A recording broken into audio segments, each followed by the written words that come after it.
šovakar jums lieliski iespēja nokļūt slavenā vīnziņa Andrejas Larsona meistara klasē. Līdz šim mēs esam pievērst uzmanību vīnam un ēdienam, bet esam aizmirsuši trešo komponentu minerālu ūdeni. Un, kā izrādās, tas ir ļoti, ļoti svarīgi, jo var izveidot lielas kombinācijas starp vīnu un ēdienu, bet minerālu ūdens spēj šo kombināciju vai nu graut, vai nu celt. Un šodien ikvienam no jums būs iespēja pārliecināties, kā tas darbojas. Un pie mums Rīgā ieradies pasaules slavenais vīnziņš Andrejas Larsons. Un viņš mēģinās jums izskaidrot pamatlikumu sakarības, kas ir ūdens, kas ir minerālu ūdens, ar ko viņš atšķirās no citiem ūdeņiem, ar ko atšķirās minerālu ūdens no citu minerālu ūdens, un cik svarīgi minerālu ūdenim ir viņa izcelsmes vieta, kas nosaka ūdens garšu, kas nosaka ūdens cietības pakāpi, kas nosaka ūdens mineralizācijas pakāpi. Un nav noslēpums, ka tieši San Pellegrino un Aquapanna ir ideāli piemērots minerālu ūdens tieši ēdiena un vīna sadarības meklējumos. Un tieši šī iemesla dēļ šo ūdeni jūs sastapsiet labākajos restorānos vairāk kā 130 pasaules valstīs.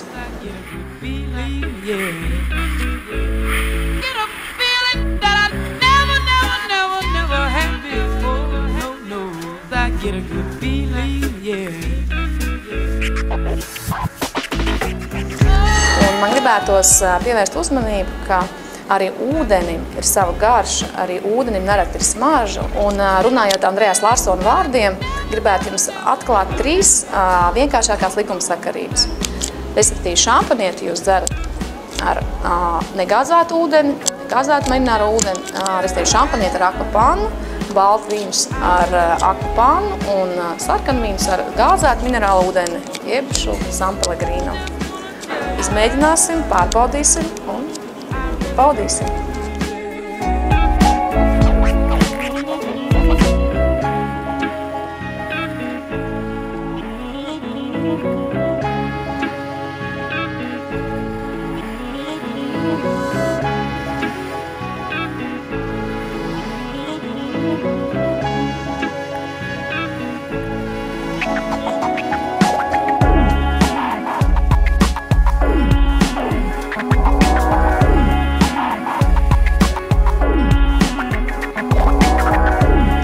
Minerālu ūdeņiem un runājot konkrēti par San Pellegrino, mēs nonākam līdz senai vēsturei. Šis ūdens pasaulē ir zināms jau kopš 13. gadsimta.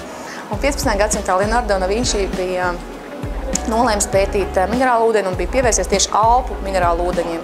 Un viens no tiem arī bija San Pellegrino. 1899. gadā pasaulē laista klajā pirmā San Pellegrino ūdens pudele. Un, teiksim, no šī laika mēs varētu datēt San Pellegrino dzimšanas gadu.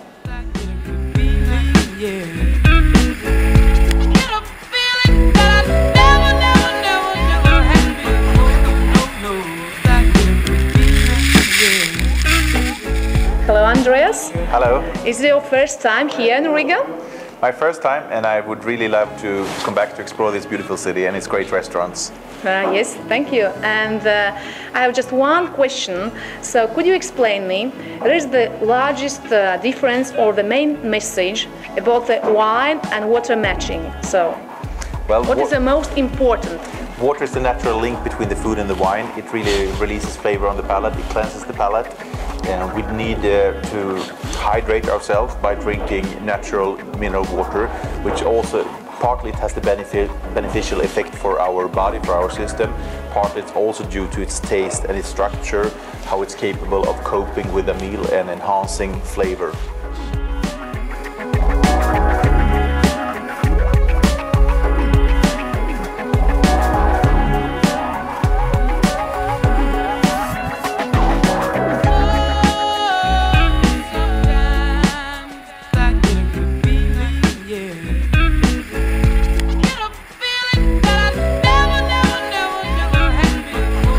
Njut av det goda livet med San Pellegrino och Aquapanna.